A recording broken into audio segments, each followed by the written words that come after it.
वो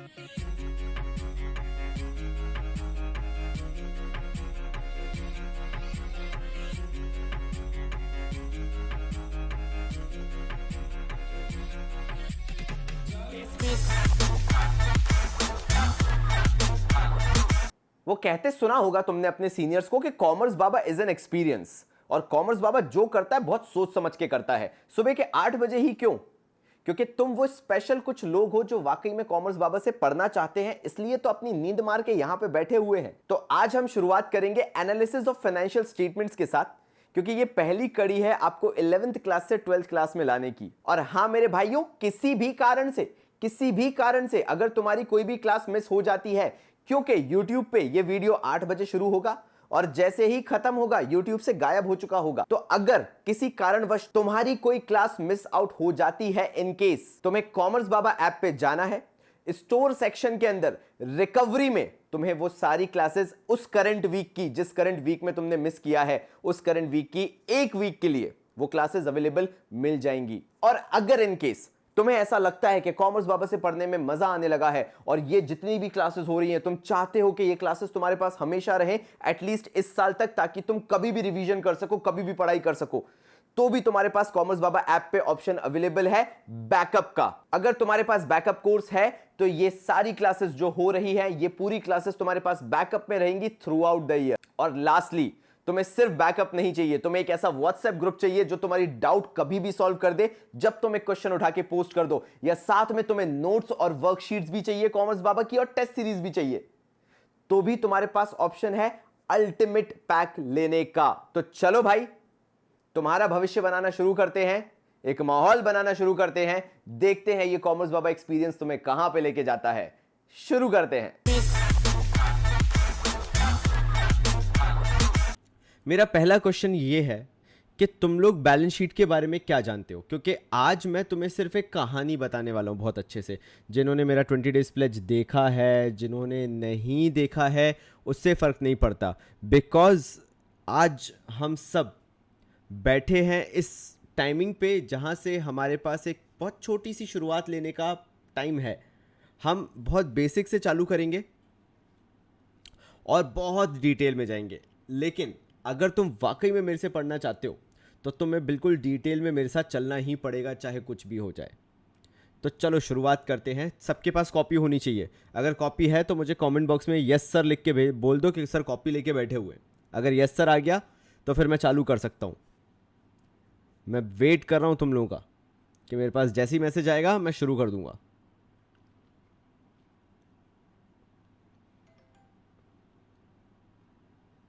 ठीक है,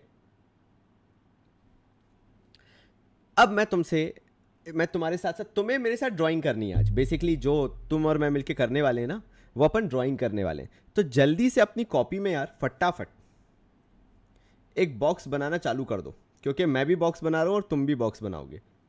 ठीक है,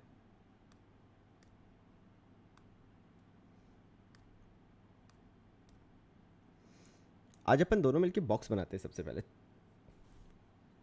वो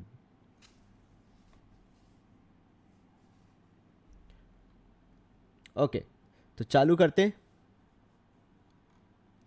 तो यार बॉक्स बनाए यार, तो समझ लो यार, ये पूरा जो मैंने बॉक्स बनाया, वैसे बहुत गंदा बॉक्स बनाया है, बट ठीक है तुम समझ जाओ, मैं अच्छा बना देता हूँ। चलो, मेरे पास स्केल भी है ना, तो तुम लोग भी स्केल का यूज़ कर लेना भाई, है ना। तो यार चलो, स्केल का यूज़ करते हुए सबसे पहले तो मैं तुम्हें बॉक्स बना के बताता हूँ, ठीक है।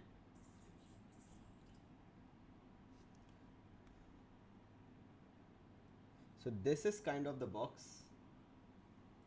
अब मैं ये क्यों बना रहा हूँ, मैं इसका पूरा एक्सप्लेनेशन दूंगा, लेकिन अगर तुम मेरे साथ नहीं बनाओगे तो फिर मज़ा ही क्या है यार। थोड़ा सा आर्ट्स वाला काम भी करना चाहिए ना यार। यार ये यार मतलब 90 डिग्री नहीं आ रहा आज। हाँ आ गया, वेरी गुड वेरी गुड। चलो भाई, अपने पास बॉक्स भी तैयार है। अब अपन दूसरा काम करना चालू करते हैं कि भाई मैं तुम्हें बताना क्या चाह रहा था। ये जो बॉक्स है ना, वो बेसिकली हमारा कंपनी का सेक्टर है, कंपनी का एरिया है, और मैं इसी के थ्रू तुम्हें पूरा समझाना चालू करूंगा।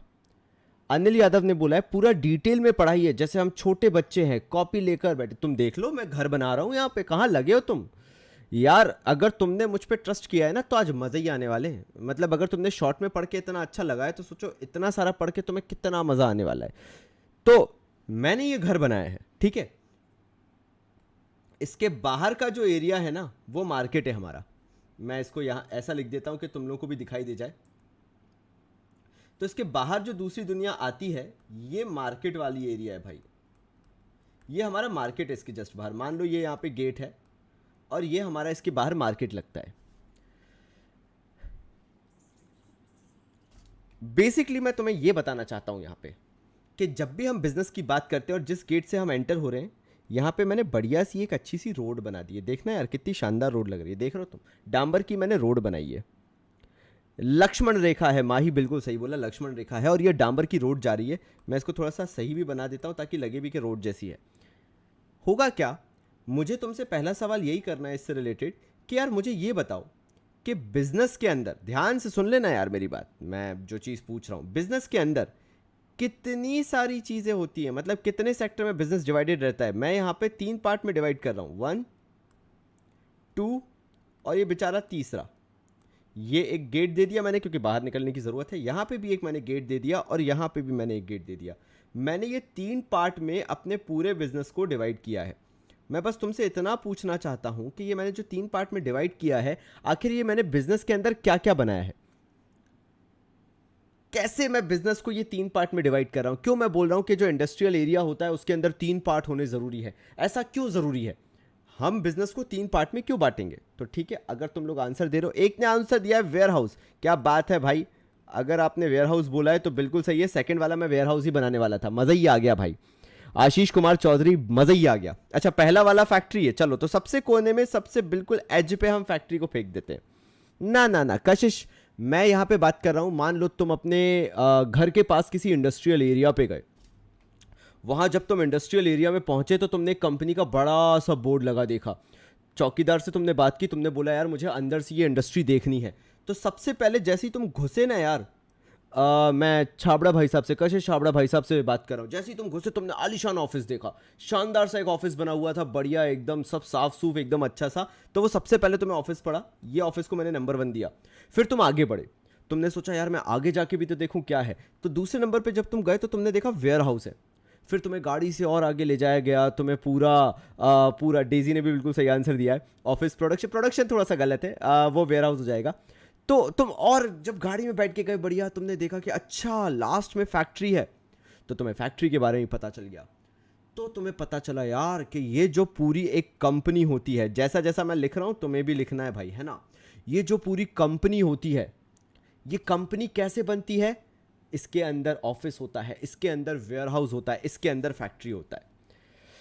तो मेरा फिर तुमसे एक और सवाल आया और मैं बड़े ध्यान से पूछूंगा और मुझे तुम्हारा इंटरेक्शन चाहिए इसलिए कि कंपनी की मेन एक्टिविटी क्या होती है। मुझे नहीं, मेरे को भरोसे ही नहीं है तुम्हें 12th आता है, मुझे भरोसे ही नहीं है तुम्हें 11th आता है। मेरे को तो बोला गया है बच्चों जैसे पढ़ाना है। तो ज़रा मुझे ये बताओ कंपनी का मेन काम क्या होता है, मुझे टाइप करके जल्दी से बता दो। मैं आराम से वेट कर रहा हूँ, मुझे थोड़ी देर से वैसे ही डिले से मिलता है जो कमेंट होते हैं। तो मुझे आराम से बताओ कि यार आखिर कंपनी का मेन काम क्या होता है।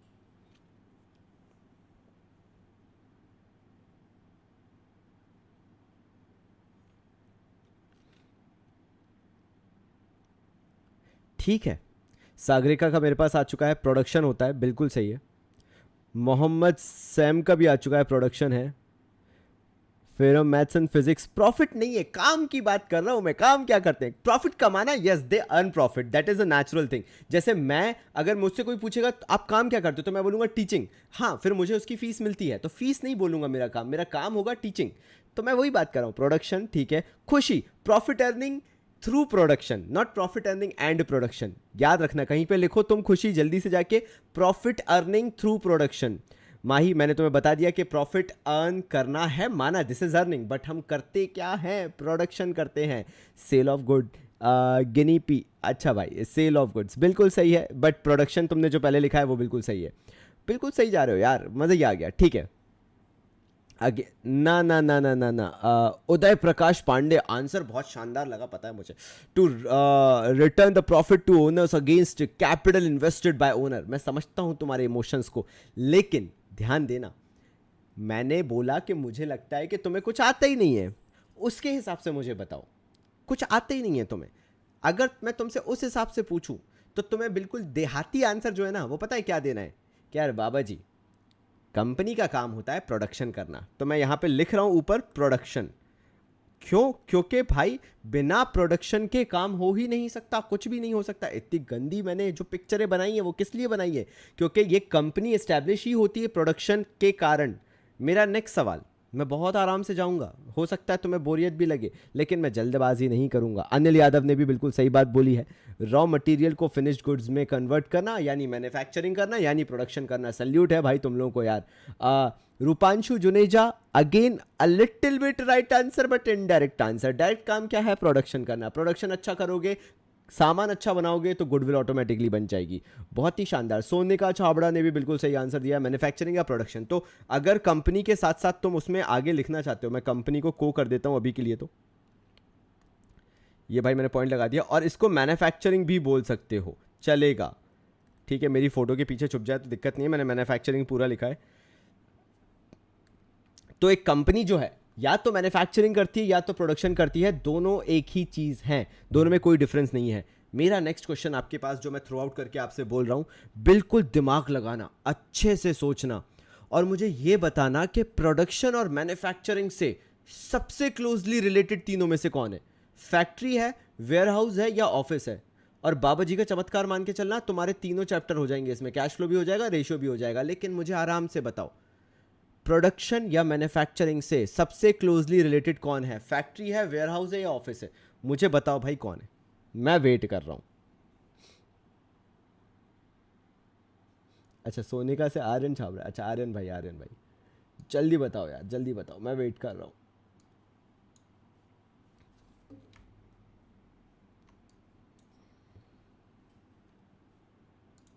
ओके ओके, देखो भैया, एक मत होना चाहिए सबका, सबका एक ही आंसर आना चाहिए। सागरिका, नीतू, निखिल, डेजी, सब ने ऑलमोस्ट सेम आंसर दिया है। गिनी ने भी सेम आंसर दिया है, मोहम्मद सैम ने भी, प्रथम गुलाटी ने भी, विशांका। अरे वाह यार, तुम लोग तो सभी एक जगह से गा रहे हो गुणगान, क्या बात है, क्या बात है, मजा ही आ गया भाई, मजा ही आ गया।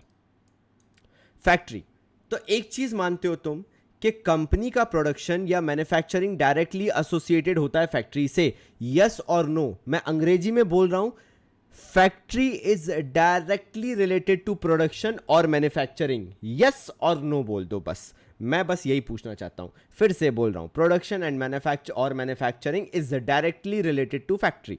यस और नो? कशिश छाबड़ा भाई, वेयरहाउस नहीं होगा। प्रोडक्शन होता कहां पे है मैं ये पूछ रहा हूं बेसिकली, अगर देखा जाए तो। और प्रोडक्शन होता फैक्ट्री के अंदर है। फैक्ट्री में जब सामान बन जाता है ना, तो वो वेयरहाउस में जाके रखा जाता है। तो मृदुल ने, साक्षी ने, माही ने, सब ने बोला यस। मैं बोल सकता हूं कि जो प्रोडक्शन है और मैन्युफैक्चरिंग जो है वो फैक्ट्री से डायरेक्टली रिलेटेड होता है भाई। बिल्कुल सही है, बिल्कुल सही है। तो ठीक है, अगर आप ऐसा बोल रहे हैं तो अपन फिर आगे के बात पे आ जाते हैं भाई। मैं आपको आगे की चीज़ें बताना चालू करता हूँ।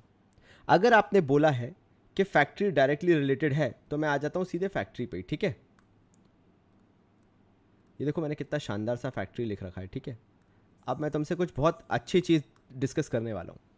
ये मैंने फैक्ट्री लिखा बड़े फैंसी तरीके से। कशिश हाय, सॉरी यार, okay you are a girl, thank you so much बताने के लिए। तो फैक्ट्री बेसिकली तुम लोगों ने बोला कि हम फैक्ट्री जो है वो बेसिकली डायरेक्टली रिलेटेड होती है प्रोडक्शन से। मतलब मैं अगर एक चीज़ बोलूं कि जो फैक्ट्री है अगर वो ही नहीं होगी तो ना ही वेयरहाउस का कोई मतलब है, ना ही ऑफिस का कोई मतलब है। क्योंकि ऑफिस में तुम क्या बैठ के बातें करोगे जब तुम्हारा कोई प्रोडक्शन ही नहीं है? तो या तुम कोई सर्विस ही रेंडर नहीं करते हो। तुम वेयरहाउस में रखोगे ही क्या जब तुम्हारा प्रोडक्शन ही नहीं होता है? तो सीधी बात यह है, फैक्ट्री प्राइमरी हो गई। बिना फैक्ट्री के कुछ हो ही नहीं सकता है। बिकॉज अगर फैक्ट्री होगी तो स्टोरेज के लिए वेयरहाउस की जरूरत पड़ेगी, तो ही हमें ज़रूरत पड़ेगी कि हम ऑफिस चलाएं, सो दैट जो भी हमने मैन्युफैक्चर किया है, उसे हम मार्केट तक सेल आउट कर सकें।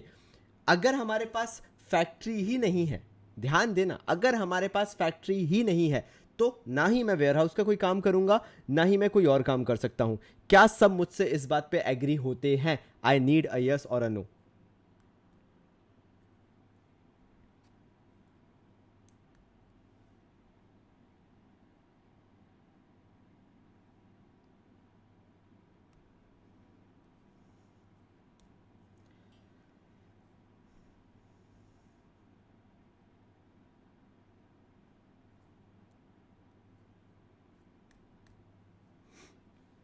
ओके डन, यस आ गया है, बिल्कुल सही है। मतलब तुम लोग के कंसेप्ट बिल्डअप हो रहे हैं, और अगर कंसेप्ट बिल्डअप हो गए तो तुम एंड में देखना, फिर तुम जो वॉट लगाओगे ना सबकी, तुम्हें मज़ा ही आ जाएगा। तो चलो यार, अगर सबका यस आ गया है तो मैं आगे एक बहुत अच्छी चीज़ बताना चालू करता हूँ। याद रखना, मैं कुछ बोलने वाला हूँ और वो तुम कॉपी में लिखोगे, मैं लिख भी देता हूँ साथ में, सो दैट तुम्हें दिक्कत ना हो।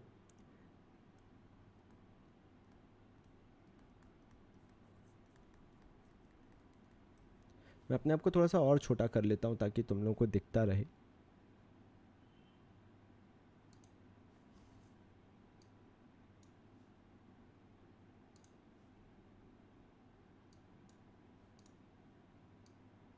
Okay, now visible.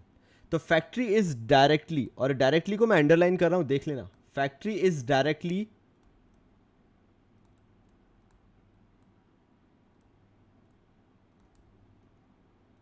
प्रोडक्शन। सब लोग अपनी कॉपी में फटाफट लिखो, और डायरेक्टली को जितना हाईलाइट कर सकते हो ना, जैसे मैंने ऐसे पूरा गोद दिया है, जितना हाईलाइट कर सकते हो उतना हाईलाइट कर लो। Factory is directly related to production. Khushi ने बोला सर पर फैक्ट्री ना हो तब भी ऑफिस तो चल सकता है ना। अच्छा यार, एक बात बताओ खुशी, मैं बड़ा सिंपल सा तुमसे एक बेसिक क्वेश्चन पूछता हूं।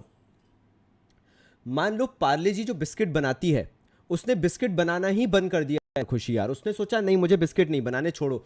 मतलब पार्ले जी का मेन काम है बिजनेस, बिजनेस जो है सॉरी वो है पार्ले जी के बिस्किट्स बनाना। पार्ले जी ने बिस्किट बनाना बंद कर दिए, तो मुझे ये बताओ खुशी कि वो पार्ले जी ऑफिस खोल के करेगा क्या? पार्ले जी ने जितने प्रोडक्ट हैं मैन्युफैक्चरिंग ही बंद कर दी, सीधे सीधे उन्होंने कुछ भी बनाना बंद कर दिया। तो फिर पार्ले जी अपना ऑफिस खोल के करेगा क्या? बात सिंपल सी है, and that is the reason Khushi कि हमारे पास सीधी सी बात है कि प्रोडक्शन होना जरूरी है, तभी ऑफिस का सेंस बनता है। मतलब मैं मार्केट में कुछ भी खरीदने जाऊंगा तब मुझे फर्क पड़ेगा उसका ऑफिस भी है या नहीं है। जब मैं खरीदने जा रहा हूं और उसका प्रोडक्ट ही नहीं है तो उसके ऑफिस का अपन करेंगे क्या? फेरम मैथ्स एंड फिजिक्स ने बोला है व्हाट अबाउट द सर्विसेज। हम पूरी अकाउंट्स को, जो अकाउंटेंसी पढ़ने वाले हैं वो गुड्स के रिलेशन में पढ़ेंगे। सर्विसेज के लिए अगेन मैं बिल्कुल मानता हूं कि आपको मैन्युफैक्चरिंग की जरूरत नहीं पड़ती, लेकिन फिर बात वही आ जाती है कि सर्विसेज के लिए ट्रेनिंग की जरूरत पड़ती है। जो वो ह्यूमन रिसोर्स डेवलपमेंट की बात करते हैं वहां पे वो उस पर काम करते हैं, एक तरह से वो उनकी मैन्युफैक्चरिंग हो जाती है या एस्टेब्लिशमेंट हो जाता है। तो मैं उस डिटेल में नहीं जाऊंगा, पहले पूरी की पूरी गुड्स के थ्रू तुम्हें समझा दूंगा हर एक चीज, फिर अगर बात आई तो सर्विसेज भी मैं तुम्हें बहुत अच्छे से एक्सप्लेन कर दूंगा। लेकिन कॉम्प्लिकेशन ना हो इसलिए पहले गुड्स पे स्टिक करते हैं, क्योंकि कंपनी को कहीं तो पैसा खर्चना है। मैन्युफैक्चरिंग करेंगे तो रॉ मटेरियल और गुड्स पे, सर्विसेज देंगे तो एम्प्लॉयज की ट्रेनिंग पे या जो भी उनके रिप्रेजेंटेटिव्स हैं उनकी ट्रेनिंग पे। You, I think you got my point. Airtel service देता है तो उसे बहुत सारे टावर्स भी लगाने पड़ते हैं अराउंड इंडिया, उसे फाइबर ऑप्टिक केबल्स भी लगानी पड़ती हैं, उसे ब्रॉडबैंड के लिए मॉडम्स भी फ्री में देनी पड़ती हैं। तो ये सारी चीज़ों का भी प्रोडक्शन उसे करना ही पड़ता है। तो मैं वो कॉम्प्लिकेशन में नहीं जाऊँगा, सिंपली मान के चलते हैं पार्ले जी का कि भैया पार्ले जी बनाना है तो जब तक मैन्युफैक्चरिंग नहीं होगी तब तक ना वेयरहाउस का काम है ना ऑफिस का काम है। खुशी, मुझे तुम्हारा कमेंट चाहिए कि तुम्हें समझ में आया या नहीं, because I am waiting for you. ठीक है, चलो आगे बढ़ते हैं। तो सबने मेरे ख्याल से लिख लिया factory is directly related to production, और प्रोडक्शन को अंडरलाइन करके या बिल्कुल हाईलाइट करके लिखो प्रोडक्शन इज गॉड। जो हमारा प्रोडक्शन है वो भगवान है, मतलब प्रोडक्शन से ही चीज़ें रिलेटेड होंगी। अगर प्रोडक्शन होगा ही नहीं तो कोई भी चीज़ नहीं होगी। तो फैक्ट्री प्रोडक्शन से डायरेक्टली रिलेटेड है और प्रोडक्शन ही सब कुछ है, नो मैटर व्हाट, चाहे कुछ भी हो जाए। सचियार सिंह, कोई बात नहीं, लेट हो गए, फटाफट फोकस करो, जो मैं तुम्हें समझा रहा हूँ ये रिकॉर्डेड रहेगा, तुम्हें ये मिल जाएगा तो टेंशन मत लेना। तुम्हारे ऐप पे जो तुम्हारा सब्सक्रिप्शन है उसके अंदर ये वीडियो पूरा मिल जाएगा, तो परेशान मत हो। तो माही ने बोला है पार्ले जी पर फोकस रखना है ना बाबा जी। हाँ भाई, पार्ले जी पे फोकस रखना है कि जब तक बिस्किट ही नहीं बनाएंगे तब तक क्या फ़ायदा। मतलब कुछ भी करने का क्या फ़ायदा, वेयर हाउस मेंटेन करने का क्या फ़ायदा, या फिर आपको ऑफिस चलाने का क्या फ़ायदा जब आप कुछ मैन्युफैक्चर ही नहीं कर रहे। तो ताकि हमें कंसेप्ट आसानी से समझ में आ जाए, फिर जो भी तुम डाउट्स लाओगे मैं बिल्कुल अच्छे से ही क्लियर करूंगा। रूपांशु जुनेजा बोला बाबा जी के लिए पार्ले जी प्यार है। हाँ यार, 90s किड्स हैं तो पार्ले जी तो प्यार होगा ही यार। तो चलो आगे कुछ और समझाता हूँ मैं तुम्हें, अगर तुमने ये लिख लिया है तो। अब फैक्ट्री में एक बात बताओ, क्या क्या हो सकता है। मैं यहाँ पे तो 2 पॉइंट कर रहा हूँ, मतलब 2 तरह से डिस्टिंक्शन कर रहा हूँ, और मैं तुमसे कुछ सवाल पूछने वाला हूँ। फैक्ट्री के अंदर 2 चीज़ें हो सकती हैं, एक तो होता है एक्सपेंस और दूसरा होता है प्रोडक्शन। अब आप बोलोगे यार बाबा जी इनकम भी तो होती है। नहीं, फैक्ट्री में इनकम नहीं होती। इनकम जनरेशन जो होता है वो सिर्फ ऑफिस में होता है भाई, ऑफिस के थ्रू आप इनकम जनरेट करते हो। फैक्ट्री में एक्सपेंसेस होते हैं, और इन केस अगर कुछ और होता है तो प्रोडक्शन होता है, सीधी सीधी बात है। तो मेरा आपसे नेक्स्ट क्वेश्चन ये रहा आपके सामने, मतलब सामने तो नहीं है बट हाँ मैं पूछने वाला हूं आपसे। फैक्ट्री के अंदर अगर मैं एक्सपेंसेस की बात करूं तो मेरा क्वेश्चन ये है, वो एक्सपेंसेस डायरेक्ट एक्सपेंसेस होंगे या फिर इनडायरेक्ट एक्सपेंसेस होंगे। मैं आंसर एक्सपेक्ट कर रहा हूं। प्रोडक्शन अगर होता है फैक्ट्री के अंदर तो एक्सपेंसेस भी जो होंगे फैक्ट्री के अंदर वो कैसे एक्सपेंसेस होंगे, डायरेक्ट एक्सपेंसेस होंगे या फिर इनडायरेक्ट एक्सपेंसेस होंगे।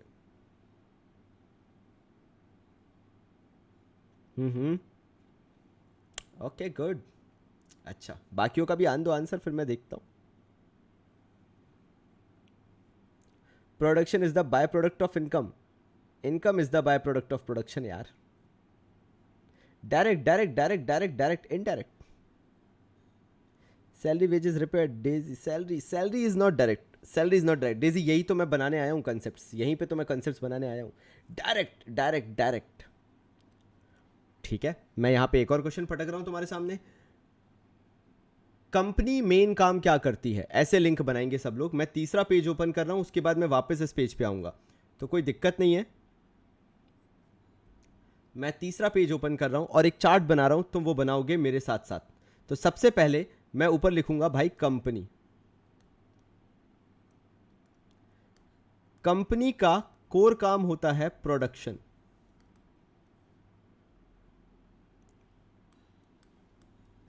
फिर से सबसे टॉप पे बैठती है कंपनी, और कंपनी का कोर काम होता है प्रोडक्शन। आगे बढ़ते हैं। प्रोडक्शन जो होता है फैक्ट्री में होता है।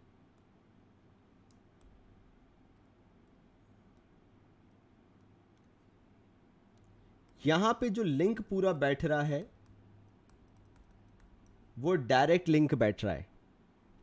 कंपनी में होता है प्रोडक्शन, प्रोडक्शन होता है फैक्ट्री में। तो फैक्ट्री में जब पूरा लिंक ही डायरेक्ट है, जो भी लिंक बैठ रहा है वो डायरेक्ट लिंक बैठ रहा है। फैक्ट्री का लिंक डायरेक्ट किससे बैठ रहा है, कंपनी से बैठ रहा है भाई। जब लिंक कंपनी से ही डायरेक्टली बैठ रहा है फैक्ट्री का, क्योंकि बिना फैक्ट्री के कुछ भी नहीं होगा, तो जो खर्चे भी होंगे फैक्ट्री के अंदर वो डायरेक्ट एक्सपेंसेस ही कहलाएंगे, चाहे कुछ भी हो जाए। क्योंकि फैक्ट्री के अंदर जो भी हो रहा है वो प्रोडक्शन है। कंपनी, देखो यार ऐसे चलते हैं, मैं यहां कैमरे में आ जाता हूं। Okay, so company is directly related to production, production is directly being taken place in factory. तो फैक्ट्री के अंदर जो भी खर्चा होगा वो डायरेक्ट खर्चा होगा, डायरेक्टली खर्च करते चले जा रहे हो। इनडायरेक्ट कॉस्ट ऑफ प्रोडक्शन में नहीं आता। रूपांशु जुनेजा भाई बिल्कुल सही जा रहे हो आप। सैलरी तो P&L से जाता है, बिल्कुल सही जा रहे हो। माही बिल्कुल सही जा रहे हो। तो मैं आगे अभी बहुत सारी ट्रिक्स बताऊंगा यार, तो मैं ऐसा नहीं कि मैं यहीं पे छोड़ूंगा। तो मैंने क्या बोला, कंपनी के अंदर होता है प्रोडक्शन, कंपनी का कोर काम प्रोडक्शन। कोर काम प्रोडक्शन कहां पे होता है, फैक्ट्री के अंदर। अब फैक्ट्री के अंदर अगर कोर प्रोडक्शन हो रहा है तो उसके अंदर होने वाले खर्चे भी डायरेक्ट खर्चे, क्योंकि ये सारी चीजें डायरेक्ट हैं, बिना इसके कुछ नहीं होगा। तो जो भी कोर काम है आपका वो डायरेक्ट होता है। आई होप सबको क्लियर है। एक बार मुझसे क्लियर अगर हो गया है तो यस आ जाना चाहिए चैट में। मैंने जो समझाया है, मैं सीधी बात कर रहा हूं। अगर मैं आंख बंद करके कंपनी को इमेजिन करता हूं और सोचता हूं कि कंपनी मेन काम क्या करती है, तो मेरे दिमाग में एक ही चीज आना चाहिए, प्रोडक्शन। और जहां प्रोडक्शन हो रहा है वो सारी चीजें डायरेक्ट, जहां प्रोडक्शन हो रहा है वो सारी चीजें डायरेक्ट।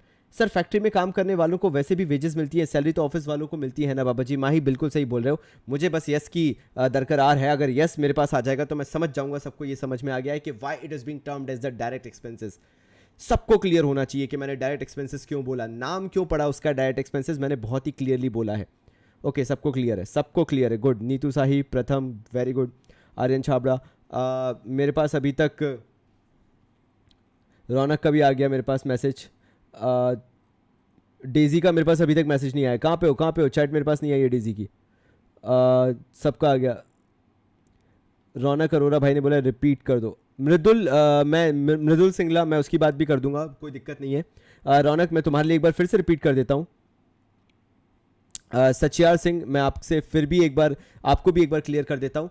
कंपनी जो एस्टैब्लिश होती है उसका कोर काम है मैन्युफैक्चरिंग। जब भी कोई कंपनी मैन्युफैक्चरिंग करती है तो उसको नाम दिया जाता है आइदर मैन्युफैक्चरिंग जो मैं बोल रहा हूँ, या फिर प्रोडक्शन।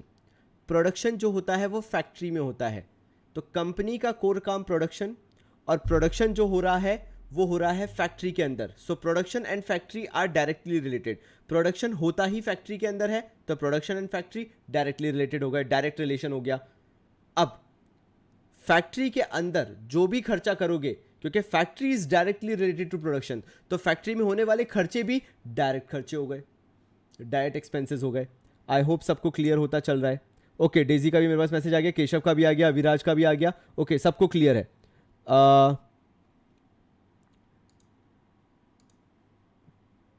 आगे बढ़ते हैं। कार्तिक तुम्हें, आशीष चौधरी तुम्हें भी बना दिया मॉडरेटर, टेंशन मत लो। तो आगे मैं तुम्हें क्या बताने वाला हूं, यहां से मैं नेक्स्ट पेज पे बढ़ूंगा, और मेरे ख्याल से तुम लोग लिखते जा रहे हो, ये मैं दिमाग में लेके चल रहा हूं कि तुम लोग जो भी है वो लिखते चल रहे हो।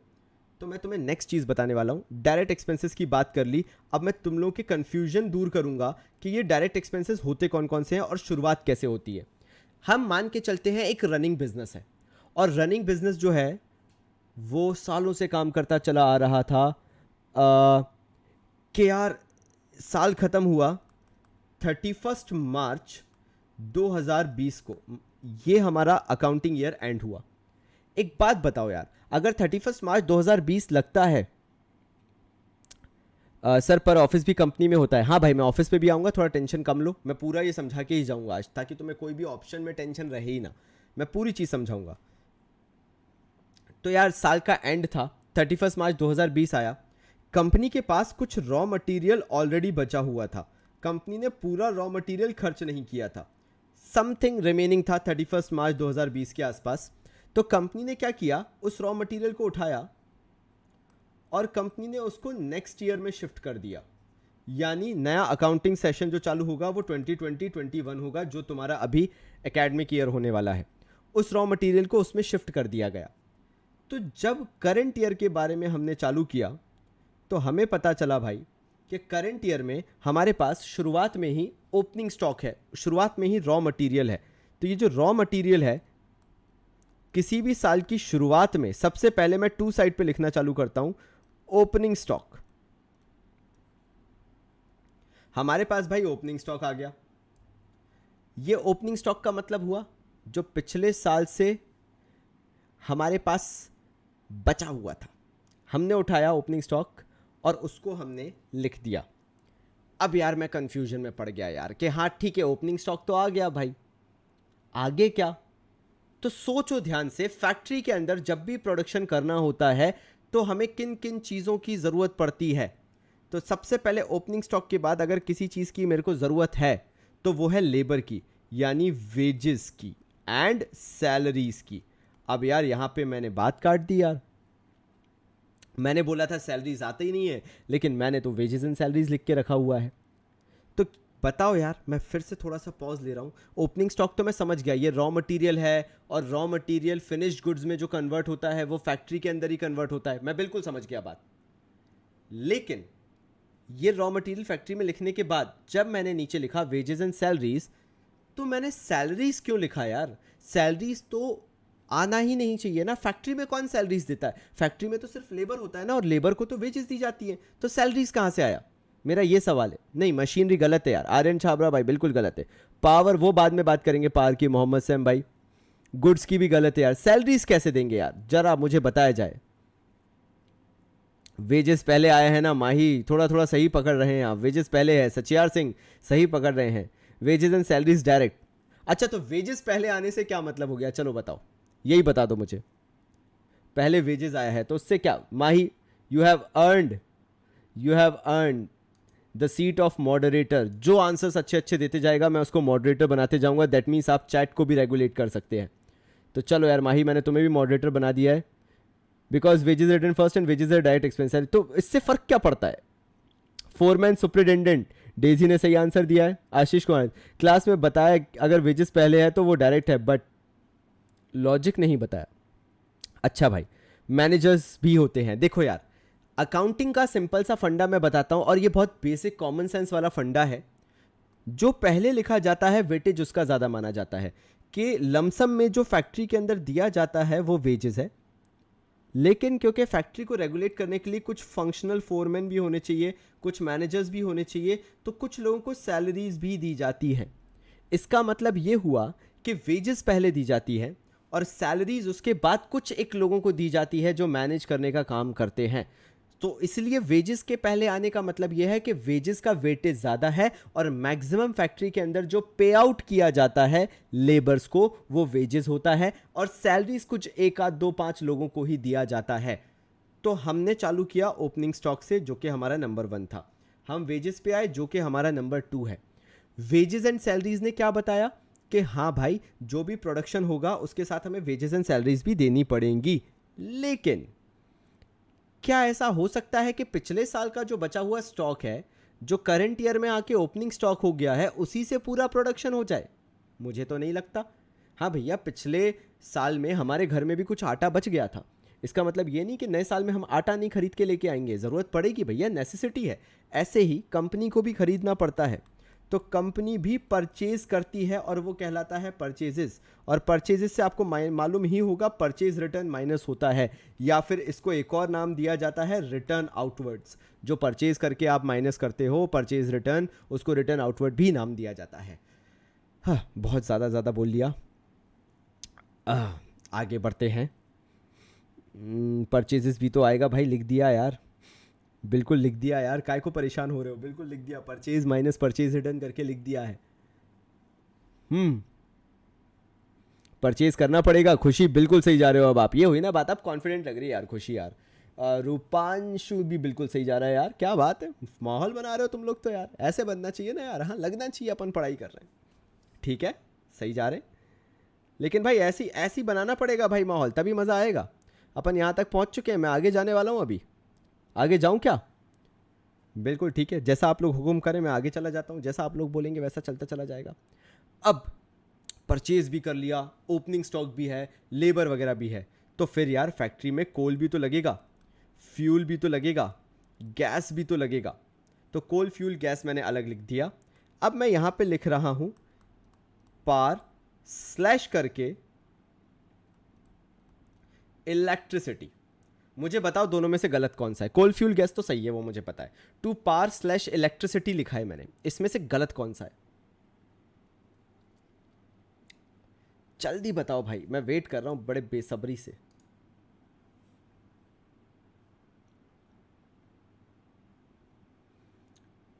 अच्छा ठीक है भाई, ठीक है, समझ रहा हूं मैं भावनाओं को। नहीं, कोल फ्यूल गैस अलग कर दिया, पार and fuel it's good. Aryan Chhabra बिल्कुल सही जा रहा हो, लेकिन मैं पूछ रहा हूँ गलत कौन सा है दोनों में से। टू करके मैंने लिखा है पार एंड इलेक्ट्रिसिटी, मुझे बताओ इसमें से गलत कौन सा है। मैं पार पे क्रॉस लगाऊं या इलेक्ट्रिसिटी पे क्रॉस लगाऊं? इलेक्ट्रिसिटी गलत है, ठीक है भाई, इलेक्ट्रिसिटी गलत है। ओके भाई, जैसा आप लोग बोलो, मैंने यहाँ पे इलेक्ट्रिसिटी पे क्रॉस लगा दिया। और जिन लोगों ने भी इलेक्ट्रिसिटी आंसर दिया, बधाई हो, तुम लोग बिल्कुल सही जा रहे हो। तुम लोग के कंसेप्ट शुरुआत से स्ट्रांग हैं, और भी मैं कर दूंगा, क्योंकि ये चीज़ें बाद में प्रॉब्लम करती हैं जब हमारे फुल मार्क्स नहीं आते हैं। और कॉमर्स बाबा से जितने लोग पढ़ के गए हैं, फुल मार्क्स ऐसे ही आते हैं जब हम बहुत बेसिक चीज़ों को डिस्कस करते हैं। इलेक्ट्रिसिटी को क्यों नहीं लिया? बिकॉज फैक्ट्री में छोटे छोटे खटके नहीं होते दबाने के लिए, फैक्ट्री में हैवी मशीन्स के लिए जनरेटर्स लगे होते हैं, अलग लेवल पे बिजली प्रोडक्शन चल रहा होता है, अलग लेवल पे पावर जनरेशन चल रहा होता है, ना कि इलेक्ट्रिसिटी होता है। फैक्ट्री के अंदर तुम ट्यूबलाइट नहीं जलाते हो जाके, फैक्ट्री के अंदर तुम्हें प्रोडक्शन करना है और तुम उसके हिसाब से चीज़ें करते हो। तो यस, फैक्ट्री के अंदर पावर होता है, लमसम लेवल पे होता है, ना कि इलेक्ट्रिसिटी। तो यार यहाँ तक तो बिल्कुल सही जा रहे हो। फिर यार तुम्हें फ्रेट भी भरना पड़ता है। फ्रेट मतलब हिंदी में बोला जाता है भाड़ा, या फिर इसको एक और नाम दे देते हैं हम, कैरियज इनवर्ड। अब इसके लिए पता है मुझे है ना बहुत अच्छे से तुम लोगों के लिए एक एग्जाम्पल देके मुझे बताना पड़ेगा, क्योंकि अगर मैं एग्जाम्पल नहीं दूंगा ना तो तुम लोग फिर बोलोगे यार बाबा जी यार समझ में नहीं आया आप क्या कहना चाह रहे थे। तो यार ये जो मैं पूरा बता रहा हूँ ना, इसके अंदर अब मैं तुम्हें एक एग्जाम्पल दे रहा हूँ, ज़रा देखो इनवर्ड क्यों बोलते हैं वो मैं तुम्हें बताने वाला हूँ। ये मैंने रोड बनाई थी भाई, देखो यार कॉमर्स वाले कोई भी काम बिना बात के एक्स्ट्रा में नहीं करते। होगा क्या, मार्केट में दो तरह की जगह होती है, जिनको नहीं पता मैं उनके लिए ये चीज़ कर रहा हूँ, तो प्लीज़ कृपया करके ध्यान दीजिएगा, ठीक है। मार्केट में यार ये दो तरह की जगह होती है। एक होता है जहाँ से एक बिजनेस परचेज करता है, मैं इसको नीचे कर देता हूँ ताकि तुम्हें थोड़ा बहुत दिख जाए इसमें। ये रहा, मार्केट में एक ऐसी जगह है जहाँ से बिजनेस परचेज करता है। मैं बहुत प्यार से लिख देता हूँ, बहुत गंदा लिखा था मैंने, हाँ। एक जगह हो गई जहाँ से बिजनेस परचेजेस करता है, और एक होता है जहाँ पे बिजनेस सेल्स करता है, ठीक है। मैथ्स एंड फिजिक्स बिल्कुल यार लॉजिक पता है तो बहुत अच्छी बात है, लेकिन यार एक बार मेरी भी सुन लो। तो एक जगह हो गई जहाँ से बिजनेस परचेज कर रहा है, और एक जगह हो गई जहाँ से बिजनेस सेल कर रहा है, सेल्स कर रहा है बेसिकली। तो अब होगा क्या, जब बिजनेस कुछ भी परचेज करेगा तो बिजनेस को क्या करना पड़ेगा, वो चीज़ परचेज करके अंदर लेके आना पड़ेगी मार्केट से बढ़िया सी एक गाड़ी में। ये मैंने बढ़िया गाड़ी बना दी, ठीक है। इस गाड़ी में जो भी आपने परचेज किया है आप वो अंदर लेके आओगे और सीधे फैक्ट्री में लेके आओगे। तो मुझे ये बताओ कि ये इनवर्ड हुआ या आउटवर्ड हुआ, जो रॉ मटेरियल आ रहा है ये भाई इनवर्ड हुआ या आउटवर्ड हुआ? छी यार कितना गंदा हो गया, सॉरी। हाँ भाई, तो मैं आपसे पूछना चाहता हूँ ये इनवर्ड हुआ या आउटवर्ड हुआ, जो मार्केट से परचेज करते हुए आप फैक्ट्री के अंदर रॉ मटेरियल लेके आ रहे हो, जो आपने परचेजेस की है। परचेजेस कहाँ की है, मैंने आपको परचेजेस बताया था, ये रही आपकी परचेजेस। जो मैंने परचेज किया है ये लिखा है मैंने परचेजेस। मैं आपसे पूछ रहा हूँ ये जो परचेज किया मैंने, इसके लिए हम सामान अंदर लेके आए या बाहर लेके गए? इनवर्ड। इसलिए फैक्ट्री के अंदर देखना भाई, वेयर हाउस के अंदर हमेशा जो सामान रखा जाता है वो फिनिश गुड रखा जाता है ना। और जो भी हमारा सामान फैक्ट्री में होता है वो प्रोडक्शन के लिए रॉ मटेरियल होता है। इसलिए याद रखना, जब भी तुम मार्केट से कुछ भी परचेज करके लेके आओगे बिजनेस के लिए, तो वो सीधे जाके फैक्ट्री में जाएगा, ना कि वेयर हाउस में। जितना भी रॉ मटेरियल आता है वो हमेशा वेयर हाउस में रखा जाता, सॉरी, वो हमेशा फैक्ट्री में रखा जाता है, माय मिस्टेक। वो हमेशा फैक्ट्री में रखा जाता है सो दैट प्रोडक्शन में कभी भी प्रॉब्लम ना हो, प्रोडक्शन फटाफट हो सके। और जब प्रोडक्शन हो जाता है फैक्ट्री के अंदर तो वहां से सामान निकाल के फिर वेयर हाउस में लेके जाया जाता है। मतलब फिनिश गुड्स जो हैं वो वेयर हाउस में रखे जाते हैं, और जो रॉ मटेरियल है वो सीधे फैक्ट्री में पहुंचता है। तो अगर फ्रेट और कैरियर इनवर्ड है तो वो फैक्ट्री का पार्ट है, क्योंकि मैंने आपको बता दिया गाड़ी आती है और सीधे फैक्ट्री में जाके रुक जाती है। खुशी, कैरियर इनवर्ड समझ में आया कि नहीं, मुझे पहले इसका आंसर दो। बाबा जी इलेक्ट्रिसिटी डायरेक्ट एक्सपेंस कैसे हुआ? Electricity is not a direct expense, मैं पहले ही बता दूं माही। जो इलेक्ट्रिसिटी है वो डायरेक्ट एक्सपेंस नहीं होता।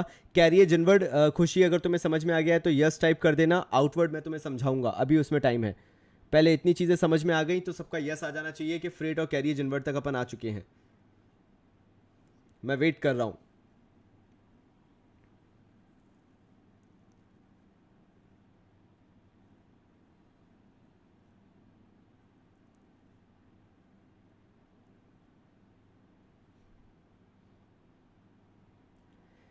सचियार भाई इलेक्ट्रिसिटी गलत है, इलेक्ट्रिसिटी फैक्ट्री के अंदर नहीं आता है।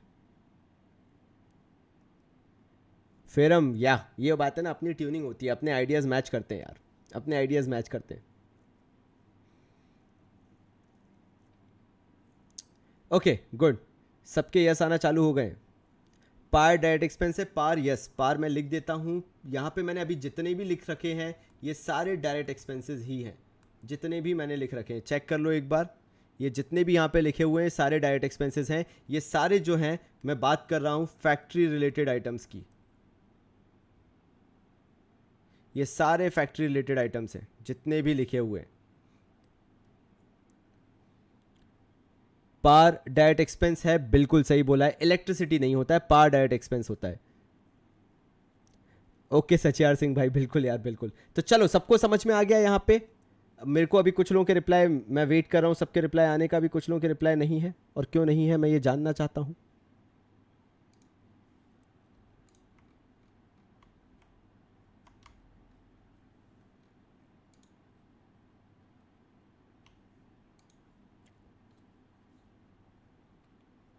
ओके गुड, अब सही जा रहे हैं हम, बिल्कुल सही जा रहे हैं, बिल्कुल सही जा रहे हैं हम।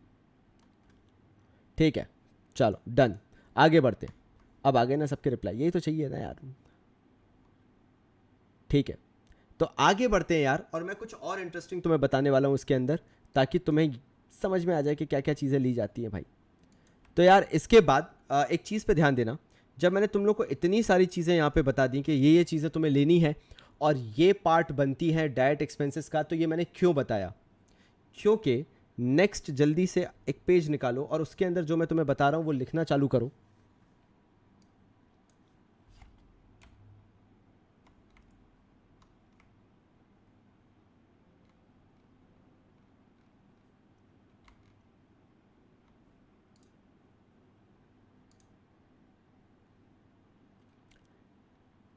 ठीक है डन। तो मैं कुछ अब बताने वाला हूँ, उस पर प्लीज़ ध्यान देना तुम लोग। मैं बहुत अब इंपॉर्टेंट चीज़ बताने वाला हूँ। तो यार मैंने तुम लोगों से जब पूछा तो तुमने मुझे दो आंसर दिए कि यार एक कंपनी जो है वो प्रोडक्शन करती है, ठीक है, या फिर मैं जिस दूसरे आंसर पे तुम सबके साथ एग्री हुआ वो था कि एक कंपनी मैन्युफैक्चरिंग करती है। पूरा ही लिख दे रहा है यार। एक कंपनी या तो प्रोडक्शन करती है या तो मैन्युफैक्चरिंग करती है। अब यार तुमने सुना होगा फिरम, नहीं यार भाई, मैं आउटवर्ड के बारे में तुम्हें समझाऊंगा। आउटवर्ड को भूल जाओ, फैक्ट्री में आते ही नहीं है। मैंने सीधी सी बात बताई ना, गाड़ी चली चली चली चली चली, मैं नर्सरी जैसे क्यों पढ़ा रहा हूँ, बट ठीक है, गाड़ी चली चली चली चली और फैक्ट्री के अंदर आती है। इसलिए फैक्ट्री में वही चीज़ लोगे यार जो इनवर्ड वाला है। देखो देखो देखो, मैंने ये गाड़ी को दिखाया धुआं उड़ते हुए, और सीधे जो गाड़ी है ना वो आ रही है सीधे इनवर्ड फैक्ट्री में। अगर गाड़ी आती है तो कभी भी ऑफिस नहीं जाएगी, कभी भी वेयर हाउस नहीं जाएगी, गाड़ी सीधे परचेज करके कहाँ पे एंटर होगी, फैक्ट्री में। तो फैक्ट्री में अगर कोई चीज़ आएगी तो मैंने बहुत क्लियरली तुम लोगों को क्या बताया कि वो इनवर्ड में ही आएगी। कुछ भी हो जाए इनवर्ड में ही आएगा। फैक्ट्री में अगर कुछ भी आएगा इनवर्ड आएगा, खत्म कहानी। अब मैं तुम लोग को उसी से रिलेटेड कुछ और भी बताने वाला हूँ, तो उस पर भी ध्यान दे लेना। आई होप मैं क्लियर हूँ इस चीज़ को लेके, और मैं लॉजिक भी बताऊंगा, ऐसा नहीं है, ध्यान रखना, मैं बहुत अच्छे से लॉजिक भी बताऊंगा, क्योंकि मुझे उस चीज़ से ज़्यादा प्रॉब्लम है कि लोगों को लॉजिक नहीं पता होता है। तो अपन ने यहाँ पे ले लिया दो चीज़ें भाई, मैन्युफैक्चरिंग ले ली और प्रोडक्शन ले लिया। ये तुमने और मैंने म्यूचुअली डिस्कस किया था, और ये हम बात कर रहे हैं भाई कंपनी के बारे में।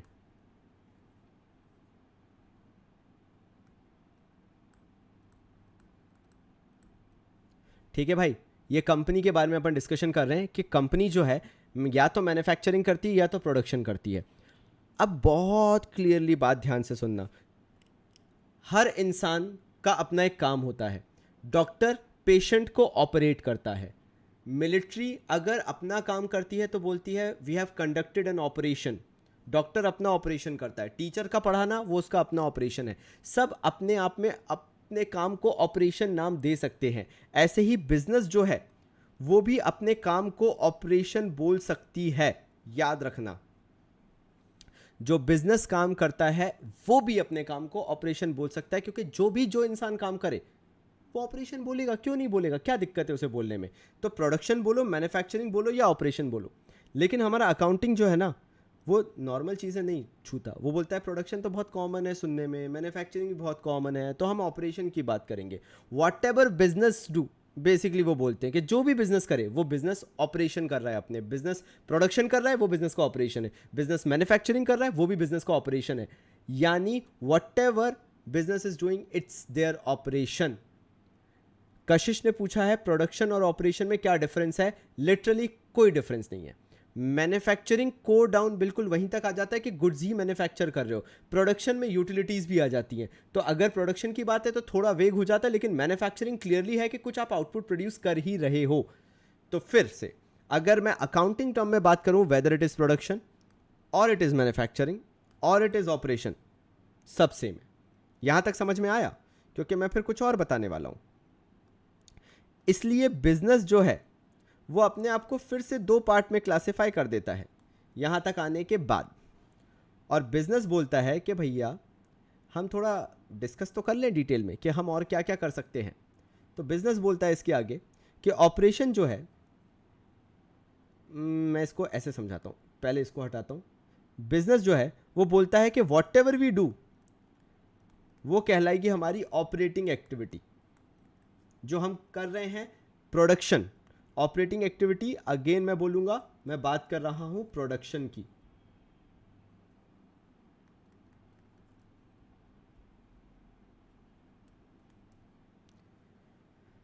तो बिजनेस जो भी प्रोडक्शन करेगा बिजनेस उसको ऑपरेटिंग एक्टिविटी बोलेगा, यानी बिजनेस जो भी प्रोडक्शन करेगा बिजनेस उसको ऑपरेटिंग एक्टिविटी नाम दे देगा। अब ऑपरेटिंग एक्टिविटी दो पार्ट में डिवाइड होती है, ठीक है। एक होता है ऑपरेटिंग एक्सपेंसेस और एक होता है नॉन ऑपरेटिंग एक्सपेंसेस।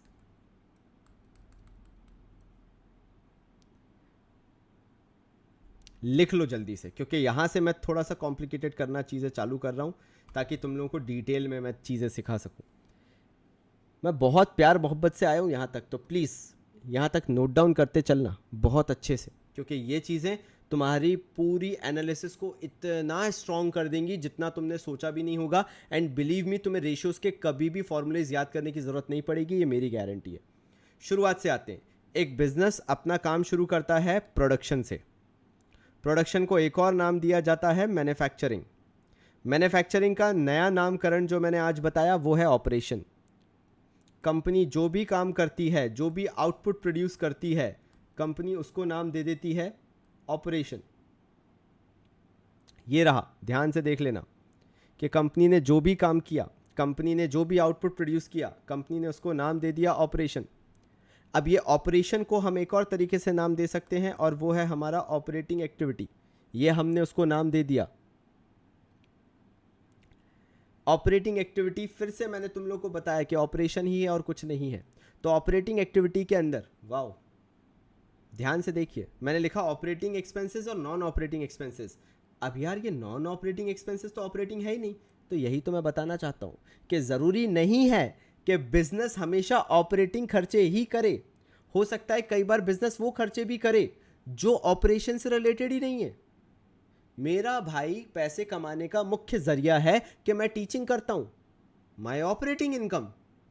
लेकिन मैं चोट्टा पाई भी कर देता हूं कभी कभार, न्यूज़पेपर भी बेच देता हूं घर पे रखे हुए जो रद्दी है, और रद्दी से भी मुझे पैसा मिल जाता है। तो वो हो गई मेरी नॉन ऑपरेटिंग इनकम एक तरीके से देखा जाए तो। ऐसी operating non operating expenses. Operating expenses, अगर मैं जॉब करता हूं और मैं पेट्रोल डलवाता हूं अपनी बाइक में, अपनी कार में ऑफिस तक जाने के लिए, मेरे ऑपरेटिंग खर्चे, मेरे रोज़मर्रा के खर्चे, इसी के थ्रू मैं ऑपरेट कर पाता हूं। और अगर किसी दिन कोई मेरी गाड़ी की सीट फाड़ जाए, नॉन ऑपरेटिंग एक्सपेंस, मैंने सोचा नहीं था लेकिन हो गया खर्चा, लॉस हो गया मेरे को, वो नॉन ऑपरेटिंग एक्सपेंस है। सीधी बात ये है, ये हमेशा नॉन ऑपरेटिंग एक्सपेंसेस, इनका प्रोडक्शन से कोई रिलेशन नहीं होता। ये प्रोडक्शन से कभी भी कैसे भी रिलेटेड नहीं होते हैं। तो अभी जब मैं इस चार्ट को आगे बनाऊंगा तो ऑपरेटिंग एक्टिविटीज़ के अंदर मैं आपको मेनली समझाऊंगा ऑपरेटिंग एक्सपेंसेस के बारे में, ना कि नॉन ऑपरेटिंग एक्सपेंसेस। ये वाले अभी हम फ्यूचर के लिए रख देंगे। देखा आशीष कुमार चौधरी, मैंने समझा दिया ना कि ऑपरेटिंग के अंदर नॉन ऑपरेटिंग कैसे आया। ऑपरेटिंग एक्टिविटी के अंदर ही नॉन ऑपरेटिंग छुपा हुआ होता है। मैं यही समझाना चाह रहा था कि बिजनेस तो पूरा ऑपरेशनल है ना, बिजनेस के अंदर कहीं पे छुपा हुआ है ये नॉन ऑपरेटिंग, बिजनेस का ही पार्ट बना हुआ है ये नॉन ऑपरेटिंग। लेकिन बिजनेस में कहीं पे भी ये सपोर्टिव नहीं है, बिजनेस में कहीं से भी कोई मीनिंग नहीं दे रहा है ये, लेकिन हो जाते खर्चे तो लिखना तो पड़ता है भाई। नॉन ऑपरेटिंग मतलब जो इनकम भी हो सकता है, एक्सपेंस भी हो सकता है। Non operating expenses non economic activities होते हैं? नहीं, ऐसा कुछ भी नहीं है। याद रखना, मैं किसी को भी एक्सपेंस या इनकम तब तक नहीं बोलूंगा जब तक वो बेसिकली पैसे से रिलेटेड नहीं होगा। मतलब अगर मैं यहां पे कुछ भी डिस्कस कर रहा हूं तो सारे के सारे इकोनॉमिक एक्टिविटी तो हैं। Non operating are unexpected most of the time, but ऐसा नहीं है, कई बार कंपनी इनको कैलकुलेट भी करती है।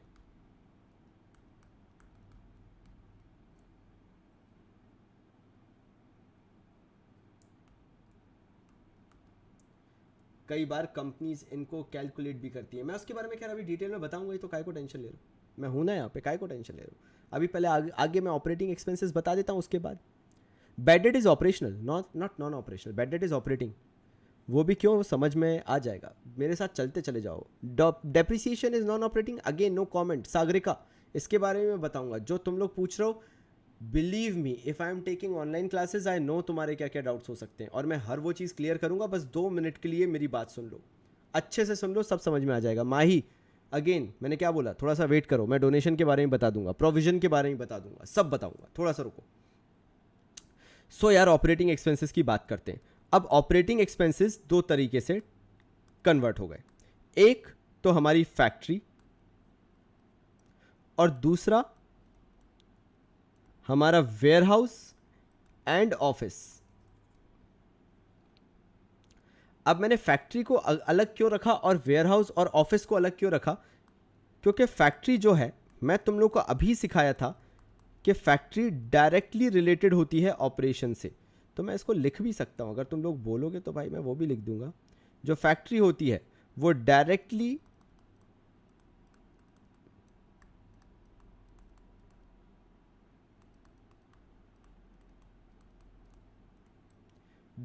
रिलेटेड टू ऑपरेशन है। और वेयरहाउस और ऑफिस, भैया ये दोनों के बारे में बता रहा हूं मैं। वेयरहाउस और ऑफिस ये हाँ हेल्प करते हैं, लेकिन ये इनडायरेक्टली रिलेटेड होते हैं।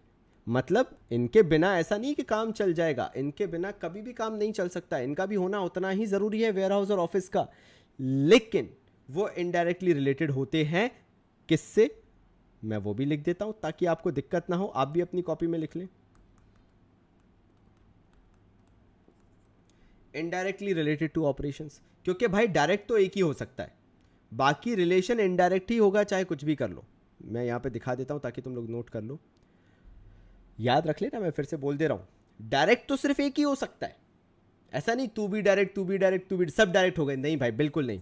डायरेक्ट सिर्फ एक ही होगा, बाकी सारे इनडायरेक्ट कहलाते हैं। So direct is one which is factory, बाकी 2 रिमेनिंग बेचारे ऑटोमेटिकली क्या हो गए, इनडायरेक्टली रिलेटेड हो गए। तो यार अभी मैंने टॉपिक क्या चालू किया था, देखो ज़रा, मैं इसको अंडरलाइन फिर से कर रहा हूँ, ज़रा ध्यान देना मैं क्या क्या गोद रहा हूँ।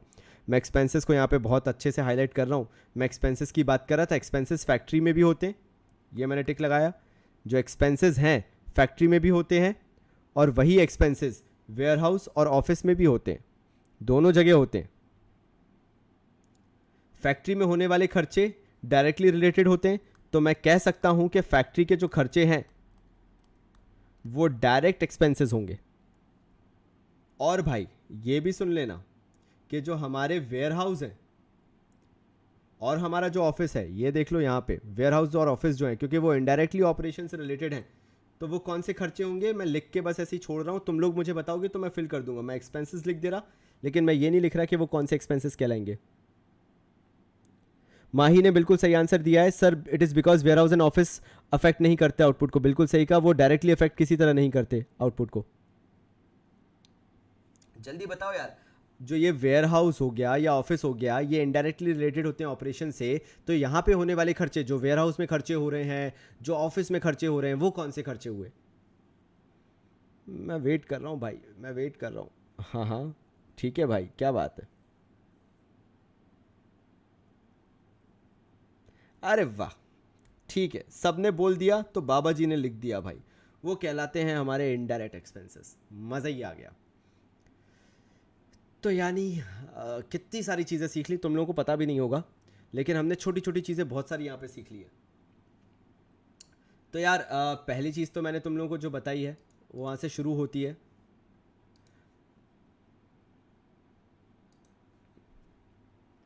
अरे बिल्कुल सही जा रहे हो यार नरेंद्र यादव भाई, आप बिल्कुल चैंपियन हो गए। कशिश बिल्कुल सही, सच यार मज़ा ही आ गया। बिशांका सरकार, लक्ष्मी बिल्कुल सही, आशीष, गिनी, आर्यन, खुशी, सब सही जा रहे हो। जशन बिल्कुल सही भाई, फेरो मैथ्स एंड फिजिक्स बिल्कुल सही है भाई। आदित्य भाई बिल्कुल सही, मोहम्मद सैम बिल्कुल सही, सही जा रहे हो। अब मैं इसमें आगे चीज़ बताने वाला हूँ। देखो भाई, जो भी एक्सपेंसेस डायरेक्ट होते हैं या जो भी एक्सपेंसेस फैक्ट्री के होते हैं, याद रखना वो जाते हैं हमारे ट्रेडिंग अकाउंट के अंदर।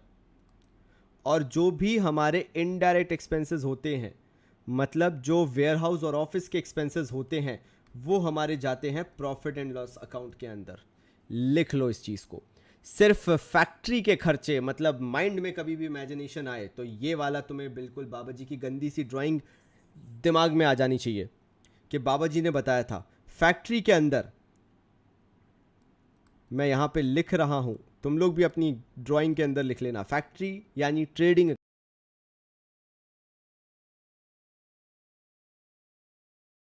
अकाउंट के अंदर, और ऑफिस के भी सारे items P and L account के अंदर। ये कृपया करके लिख लेना क्योंकि ये बहुत ज़रूरी है। अब तुम्हें यहाँ पे कोई कंफ्यूज नहीं कर सकता, कभी कंफ्यूज नहीं कर सकता। कोई भी अगर कभी तुमसे पूछता है तो तुम्हें पता रहेगा, हाँ यार हाँ, जितने भी फैक्ट्री वाले खर्चे हैं, जितने भी फैक्ट्री वाले खर्चे हैं, वो सारे ट्रेडिंग अकाउंट वाले हैं। वेयर हाउस और ऑफिस वाले सारे पी एंड एल के अंदर आते हैं। ये बाबा जी ने बहुत अच्छे से सिखा दिया है। और फैक्ट्री में आने वाले खर्चे डायरेक्ट एक्सपेंसेस होते हैं, बाकी वेयर हाउस और ऑफिस में आने वाले खर्चे इनडायरेक्ट एक्सपेंसेस होते हैं। इतना तो आना चाहिए मेरे ख्याल से। आई होप तुम लोगों को बहुत अच्छे से समझ में आ गया होगा। येस और नो में मुझे जवाब चाहिए। अगर यहाँ तक किसी को कोई दिक्कत है तो प्लीज़ मुझे बताओ, क्योंकि मैं इसके बाद एक और चीज़ तुम्हें बताने वाला हूँ।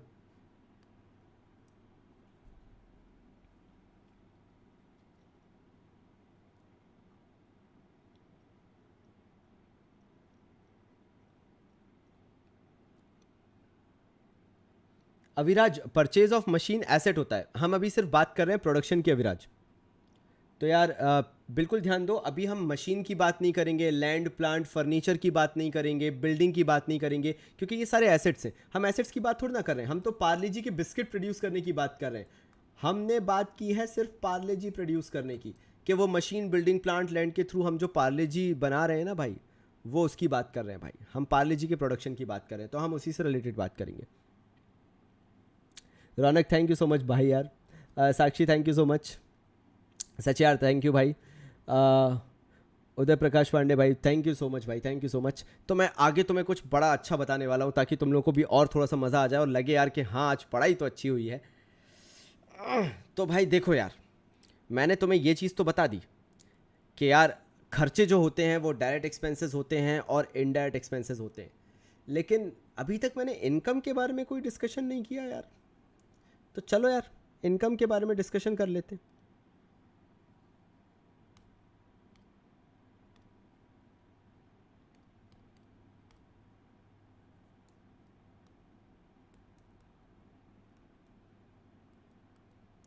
बताओ भाई इनकम के बारे में हम कैसे डिस्कस करें। चलो अच्छा, मैं एक चीज़ के थ्रू बताता हूँ। इनकम जो है ना, वो दो तरह की होती है। ठीक है, मैं इसको एक बहुत शानदार तरीके से बताने वाला हूँ। मैं नहीं जानता, मेरे पास है ना तुम लोगों के 2021 के बोर्ड एग्ज़ाम होने के बाद पार्ले जी घर पे आ जाने चाहिए, वरना मैं ध्यान रखना मैं गुस्सा हो जाऊँगा। मुझे पार्ले जी चाहिए, अब तो मैंने इतना पार्ले जी बोल दिया है। तो चलो यार इनकम की बात करते हैं। इनकम जो होती है वो दो तरह से होती है। एक होती है आपकी, यहाँ पे आते हैं, थोड़ा सा इसको जूम करते हैं ताकि तुम लोगों को क्लियर हो जाए। एक होती है आपकी ऑपरेटिंग इनकम और एक होती है non operating income.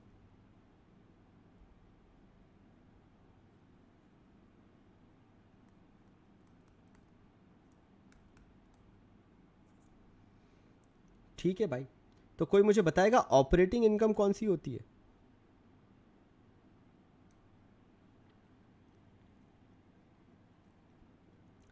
Operating income generally हम जिसको बोलते हैं वो हमारी है सेल्स या फिर नेट सेल्स।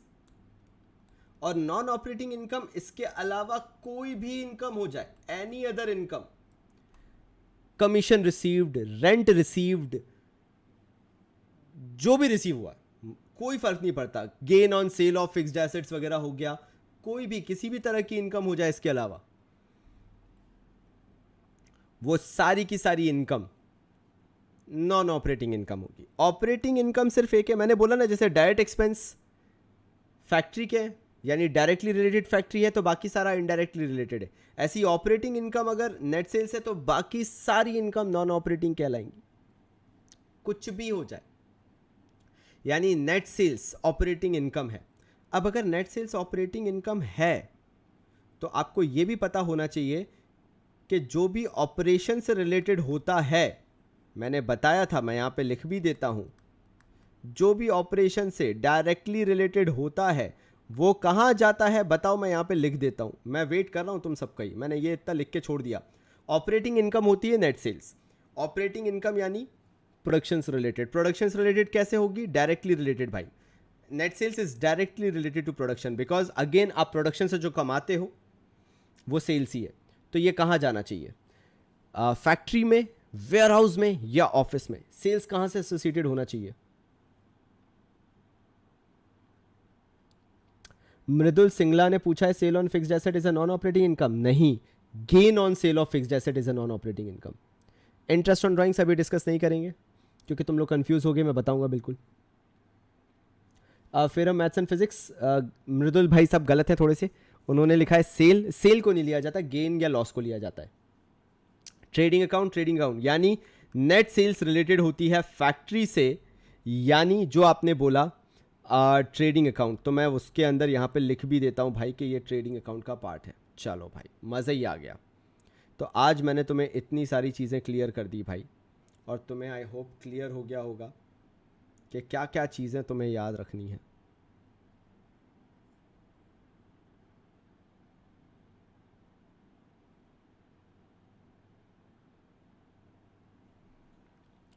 आई होप ये क्लियर है पूरा तुम लोगों को। एक बार मैं लास्ट बार और बता रहा हूं, ऑपरेटिंग इनकम मैंने पूछा कि भाई बिजनेस की इनकम दो तरह की होती है, एक तो हो गई ऑपरेटिंग इनकम जो आप प्रोडक्शन से कमाते हो, और दूसरी हो गई आपकी नॉन ऑपरेटिंग इनकम, यानी जो आप किसी और सोर्स से कमा लो, मे बी पेपर बेच के या वगैरह वगैरह। तो ऑपरेटिंग इनकम की जब बात आई तो ऑपरेटिंग इनकम अगर बोला जाए कौन सी होती है तो सिर्फ एक होती है, और वो है नेट सेल्स। नेट सेल्स आपके ऑपरेशन से हो रही है, आपके प्रोडक्शन से हो रही है, मतलब नेट सेल्स डायरेक्टली रिलेटेड है आपके प्रोडक्शन से, बिकॉज बेचोगे अपना प्रोडक्शन, अपना प्रोड्यूस, अपना आउटपुट, तभी तो पैसा कमाओगे। तो sales is directly related to production, इसलिए वो फैक्ट्री का पार्ट बनी, यानी ट्रेडिंग अकाउंट का पार्ट बनी। आई होप आशीष, मैं दोबारा समझाया होगा, उससे समझ में आ गया होगा। और उसके अलावा कोई भी नॉन ऑपरेटिंग इनकम अगर होती है, कोई भी अनदर इनकम होती है, तो ऑब्वियसली वो P&L अकाउंट के अंदर ही जाएगी।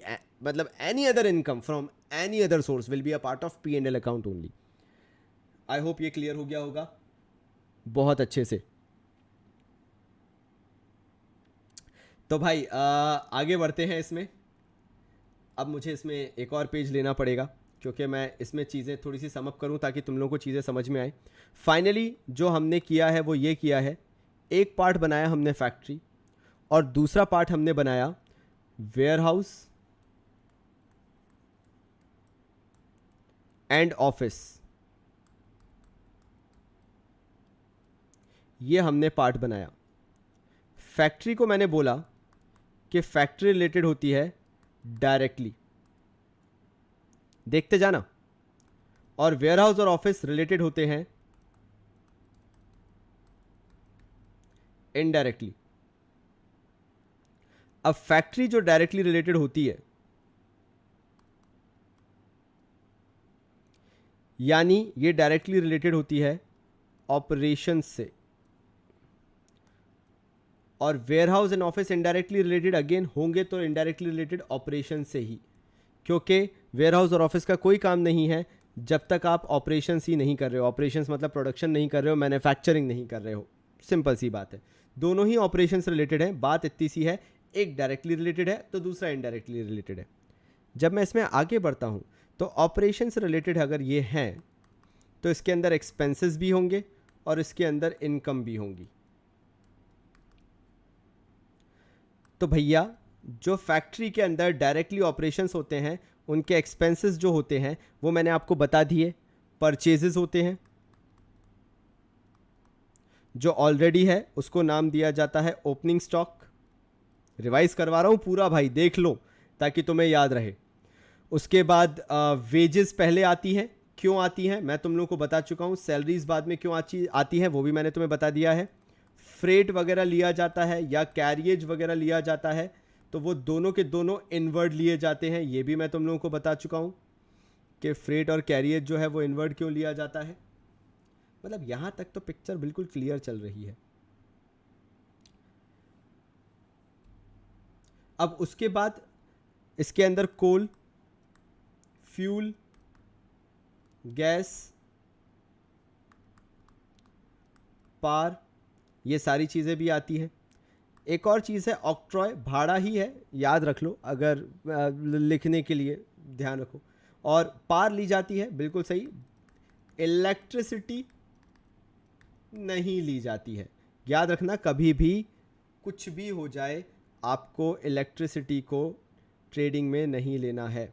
फिर आते हैं वेयरहाउस के बारे में। वेयरहाउस में जो हमारे ऑपरेशंस हैं वो पूरे के पूरे इनडायरेक्टली रिलेटेड होते हैं, एसोसिएटेड होते हैं, बट इसके लिए अभी अपन नहीं करेंगे। मैं पहले इनकम की बात कर लेता हूँ। फैक्ट्री के अंदर ये मैंने देखा, फैक्ट्री जो डायरेक्टली रिलेटेड होती है ऑपरेशन से, इसके लिए जो इनकम होती है वो इनकम सिर्फ एक होती है और वो इनकम कहलाती है सेल्स, बेसिकली नेट सेल्स। तो यार फैक्ट्री के अंदर इनकम सिर्फ एक है, नेट सेल्स। एक्सपेंसेस बहुत सारे हैं, ठीक है। यहां तक आई होप मैं क्लियर हूं।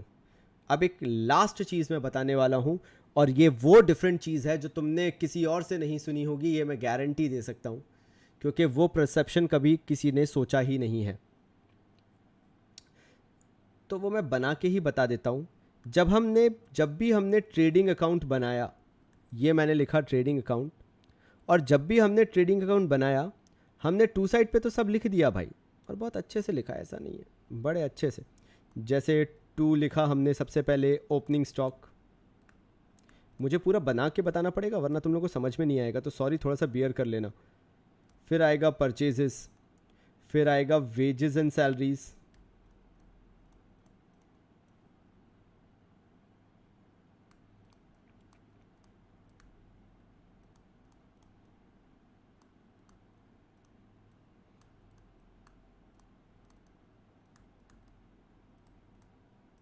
ये सारी चीज़ें आती हैं, ठीक है। और ट्रेडिंग में ही बाय साइड पे याद हो तो तुम लोगों ने 11th में नेट सेल्स लिखा है और बाय क्लोजिंग स्टॉक भी लिखा है। ये दो चीज़ें बाय साइड आती हैं। Custom duty included in purchases आती है, तो कस्टम ड्यूटी को सेपरेटली आपको दिखाना ही नहीं पड़ता है।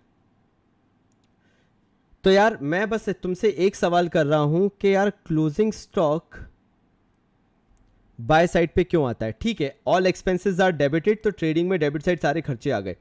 ऑल इनकम्स आर क्रेडिटेड, क्या ये फंडा ट्रेडिंग अकाउंट के अंदर लग रहा है? मैं बस लास्ट सवाल तुम लोगों से यही कर रहा हूं, मुझे इस चीज़ का आंसर दो कि ये क्या हुआ, ये मैंने क्या किया बाय नेट सेल्स और बाय क्लोजिंग स्टॉक। ऐसा मैंने क्यों किया, क्लोजिंग स्टॉक क्यों लिया? हाँ सचियार सिंह भाई, याद तो आया यार, याद तो आया। बताओ मुझे कि मैंने बाय क्लोजिंग स्टॉक करके क्यों लिया। जो मुझे आंसर देगा मान जाएंगे उसको।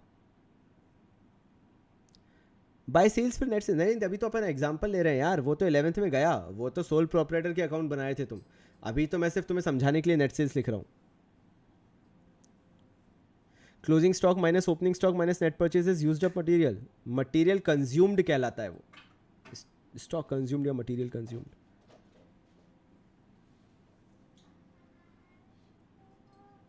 फंडा नहीं लग रहा है, ऐसा क्यों? माही ट्राई करो। No, closing is not income. Closing stock का मतलब वो स्टॉक होता है जो बच गया,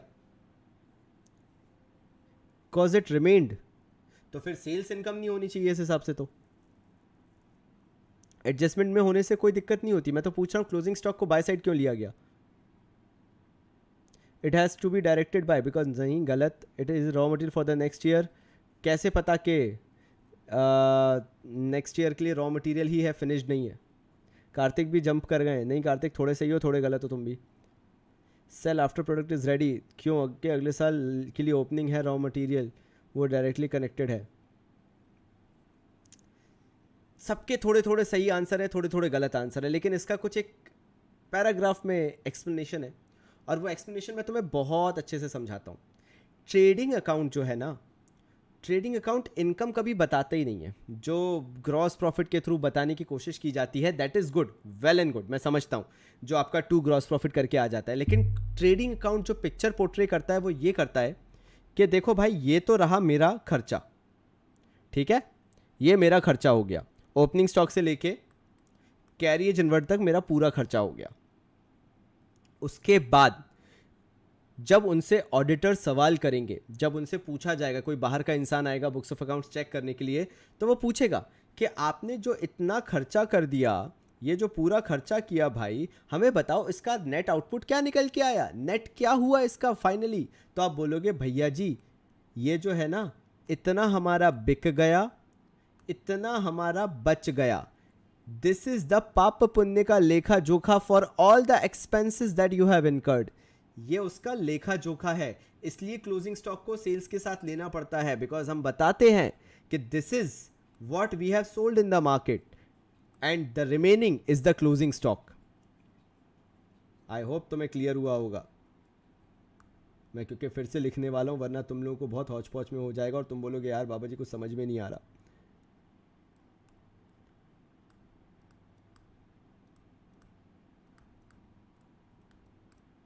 तो मैंने क्या बताया कि ये वो है जो बिक गया मार्केट में, और ये वो है जो बच गया, जो मार्केट में बिक नहीं पाया है। नाउ बिल्कुल सही है, ये 3 पार्ट में हो सकता है। एक जो आपने बोला बिल्कुल रॉ मटेरियल हो सकता है, दूसरा रॉ मटेरियल ना होते हुए ये सेमी फिनिश्ड हो सकता है कि आधा बन गया हो आधा नहीं बना हो, और हो सकता है फिनिश्ड भी हो, यानी आउटपुट पूरा हो चुका है, प्रोडक्शन पूरा हो चुका है, लेकिन मार्केट में बिक नहीं पाया। तो ये इसका कोर रीजन होता है। आई होप आपको समझ में आया होगा। लक्ष्मी जी मैं आपको फिर से समझा रहा हूं कि आपने ट्रेडिंग अकाउंट में ओपनिंग स्टॉक से लेकर, ये देखो यहां पे ओपनिंग स्टॉक से लेकर कैरी एज इनवर्ट तक सारे खर्चे कर दिए, आपने रॉ मटेरियल लिया, आपने प्रोडक्शन किया।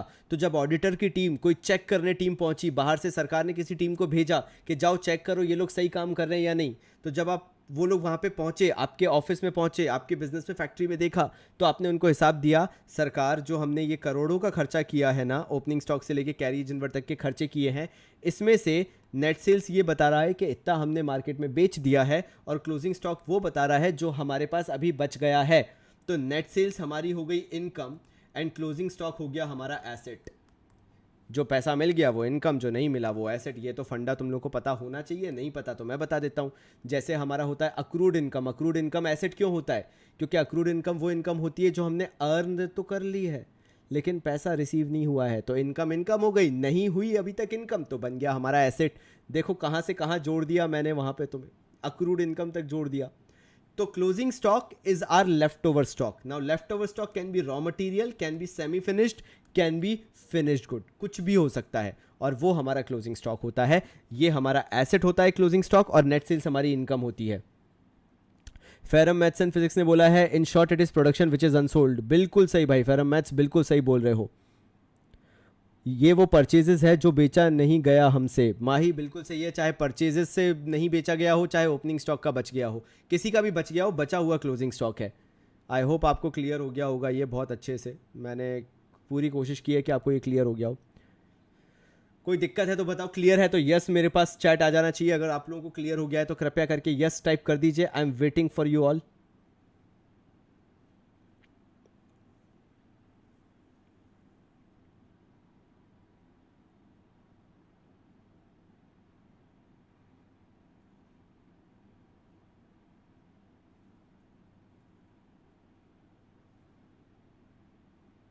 ओके गुड, ठीक है।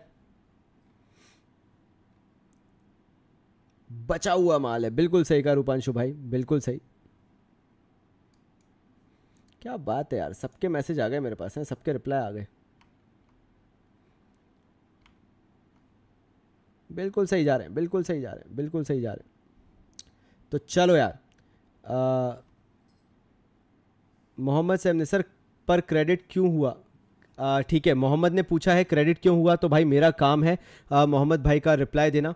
नेट सेल्स जो है credit all incomes and gains. अब यार मोहम्मद भाई ध्यान देना, ओपनिंग स्टॉक से लेके कैरेज इनवर्ट, सब लोग मिलके ध्यान देना, सब लोग मिलके ध्यान देना, क्योंकि मोहम्मद ने बहुत शानदार चीज़ पूछी है जिसका लिटरली मीनिंग है कि मोहम्मद सैम ने पूछा है क्लोजिंग स्टॉक अगर एसेट होता है तो बाबा जी ये तो बताओ कि एसेट क्रेडिट साइड कैसे आ गया यार। तो यार मोहम्मद भाई ध्यान देना, ओपनिंग स्टॉक से लेके कैरिज इनवर्ट तक आपने 5 लाख रुपए खर्च किए, सही बात है, टोटल 5 लाख रुपए खर्च किए, पूरे 5 लाख। अब मैं हाइपोथेटिकली तुम्हें बता रहा हूं, उसमें से प्रॉफिट हटा दो, बिल्कुल हटा दो। 5 लाख का जो तुमने इन्वेस्टमेंट किया, कॉस्ट डाला, प्रोडक्शन किया, 5 लाख में से 2 लाख वर्थ के तो तुम्हारे सामान बिक गए। अब 5 लाख जो है वो ट्रेडिंग के क्रेडिट साइड का टोटल बता रहा हूं मैं, और ये मैं कॉस्ट पे बता रहा हूं, देख लो मैं लिखते जा रहा हूं। ट्रेडिंग का डेबिट साइड का टोटल आ रहा है कॉस्ट का 5 लाख, और मैंने सोचा चलो सेल्स को भी कॉस्ट पे ही लेते हैं, मैं सेल्स को भी कॉस्ट पे ले रहा हूं, और सेल्स को मैंने कॉस्ट पे ले लिया भैया, 2 लाख रुपए का मैंने बेच दिया है। ये मैंने ले लिया सेल्स के सामने 2 लाख रुपए का, कॉस्टिंग में प्रॉफिट नहीं जोड़ा मैंने, अभी ध्यान देना, मैंने सेल्स में प्रॉफिट जोड़ा ही नहीं है, मैंने कॉस्टिंग पे सब कुछ लिया है कि 2 लाख के कॉस्ट ऑफ गुड्स सोल्ड हो गए। कॉस्ट ऑफ गुड्स सोल्ड का मतलब इतनी कॉस्टिंग के गुड्स मार्केट में बिक गए, प्रॉफिट बाद में देखेंगे, छोड़ो प्रॉफिट। तो 2 लाख का मैंने यहां पे ले लिया कि मैंने बेचा 2 लाख की कॉस्टिंग का। तो क्लोजिंग स्टॉक जो आया ना मेरे भाई, वो बैलेंसिंग फिगर 3 लाख का आया। मैं चाहूं भी तो क्लोजिंग स्टॉक को डेबिट साइड पे नहीं लिख सकता, क्योंकि डेबिट साइड पे मेरी टोटल कॉस्ट 5 लाख है, उसमें से जो लेफ्ट ओवर है वो क्लोजिंग स्टॉक का 3 लाख है। मतलब क्लोजिंग स्टॉक क्रेडिट साइड पे अपनी मर्जी से नहीं आया है, वो एक बैलेंसिंग फिगर है जिसको बेचारे को क्रेडिट साइड पे फेंका गया है ताकि वो बैलेंस आउट हो जाए, बस इसलिए वो क्रेडिट साइड पे क्लोजिंग स्टॉक है। Otherwise all assets are debit, ये सब कुछ जानते हैं, लेकिन यहां पे ये क्लोजिंग स्टॉक, मैं यहां पे देखो एरो बना के लिख रहा हूं, एक बैलेंसिंग फिगर है। और इसलिए जब ग्रॉस प्रॉफिट होता है तो तुम लोगों ने 11th में देखा होगा, जस्ट अ मिनट मैं तुम लोगों को बता रहा हूं,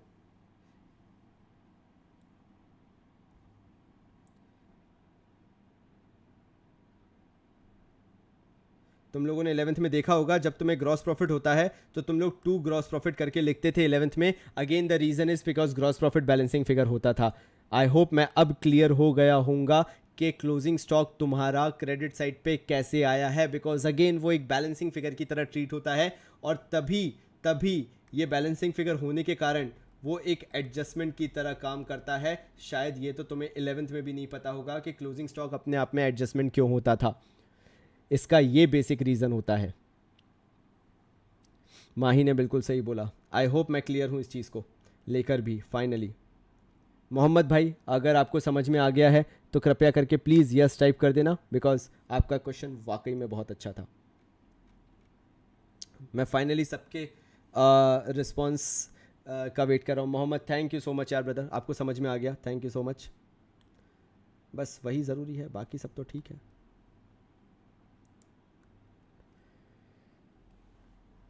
ये चीज़ें आपको सीखना ज़रूरी है अगर आप वाकई में बहुत अच्छा स्कोर करना चाहते हो। तो चलो यार, आज के लिए बहुत बहुत शुक्रिया, आप लोगों ने बहुत अच्छा सपोर्ट किया, बहुत अच्छा लगा मुझे आप लोगों के साथ बैठ के, आप लोगों ने पढ़ा मेरे साथ। Thank you for supporting. I hope मैंने पहली क्लास में पूरा जस्टिफिकेशन किया है, एंड ऐसे ही हम पढ़ते रहेंगे। नेक्स्ट क्लास का अपडेट आपको आपके बैच में ही मिल जाएगा, तो वेट करिएगा, वहाँ पे आपके लिए अपडेट आ जाएगा। एंड कोशिश अपन करेंगे कि इसी तरह से इन्जॉयमेंट से पढ़ाई करें, क्योंकि जब तक बोरियत होती है ना तब तक फिर मज़ा नहीं आता। मेरे को भी फिर पता है बहुत बर्डन सा लगने लगता है, और मैं चाहता हूँ कि तुम्हारे साथ, तुम लोगों के साथ इन्जॉय करूँ। तो चलो यार, मिलते हैं नेक्स्ट क्लास में। तब तक के लिए आप सबको बहुत सारा प्यार, और मम्मी पापा को प्रणाम, और मिलता हूँ तुम लोगों से नेक्स्ट क्लास में। धन्यवाद।